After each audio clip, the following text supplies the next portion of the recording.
শরীয়তপুরের জাজিরা থানার ভারপ্রাপ্ত কর্মকর্তা আল আমিনের মৃত্যু আত্মহত্যা নাকি হত্যা তা নিয়ে এখনও রয়ে গেছে ধূম্রজাল। তবে তার মৃত্যুকে প্রাথমিকভাবে আত্মহত্যাই বলছেন পুলিশ। মৃত্যুর পেছনে অন্য কোনো রহস্য আছে কিনা তা তদন্তের মাধ্যমে বের করার দাবি আল আমিনের পরিবার ও স্থানীয়দের। গেল বছরের সেপ্টেম্বরের শরীয়তপুরের জাজিরা থানার ভারপ্রাপ্ত কর্মকর্তার দায়িত্ব নেন আল আমিন। একাই থাকতেন থানার দ্বিতীয় তলায়। সবকিছু ঠিকঠাক চলছিল। তবে 9 জানুয়ারি বৃহস্পতিবার শরীয়তপুরের জাজিরা থানার ভারপ্রাপ্ত কর্মকর্তা আল আমিনের মরদেহ উদ্ধার করা হয় তার বিশ্রামাগার থেকে। সেই রুমটি এখন তদন্তের স্বার্থে রয়েছে বন্ধ। প্রতিদিনের মতোই ওই দিনও কর্মচঞ্চল ছিল জাজিরা থানা। সকালের নাস্তাও করেন ভারপ্রাপ্ত কর্মকর্তা আল আমিন।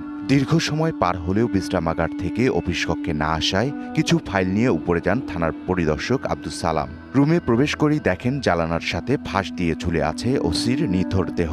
আমি ওই হ্যাঙ্গিং অবস্থায় দরজা একটু করে লাগানো। আমার থানায় যে একজন এই যে সেরেস্তায় কাজ করে জুবাইর নাম, সে বলল স্যার জরুরি কাগজ আছে আমাদের পাঠাতে হবে, তো স্যার তো স্বাক্ষর করে দেন, এখনো আসেনি। আমি তো চলেন দেখি স্যারে, তো সহ আমরা এখানে যা এই ঘটনা আমরা দেখতে পারি আর কি। আল আমিনের মৃত্যুর ঘটনাকে প্রাথমিকভাবে আত্মহত্যা বলছে শরীয়তপুর জেলা পুলিশ সুপার। বলেন তার রুম থেকে কিছু ওষুধ পাওয়া গেছে যা তিনি সেবন করতেন মানসিক চাপ কমানোর জন্য। উনি যে শয়নকক্ষে থাকতেন, আমাদের অফিসার সহ অন্যান্য লোকদের নিয়ে আমরা যখন তল্লাশি করি এবং সেখানে আমরা দেখতে পাই যে তিনি বেশ কিছু ওষুধ সেবন করতেন, অর্থাৎ ডিপ্রেশন সম্পর্কিত কিছু ওষুধ, সেটা আমরা পেয়েছি। এবং এ থেকেও আমরা ধারণা করতে পারি হয়তোবা তিনি কোনো মানসিক অস্থিরতা বা কোনো সমস্যায় ভুগতেছিলেন। জেনেক্সে শিফট করো, লাইফকে লিফট করো। থানার আশপাশের বাসিন্দাদের মতে আল আমিন খুবই ভালো মানুষ ছিলেন ধার্মিক।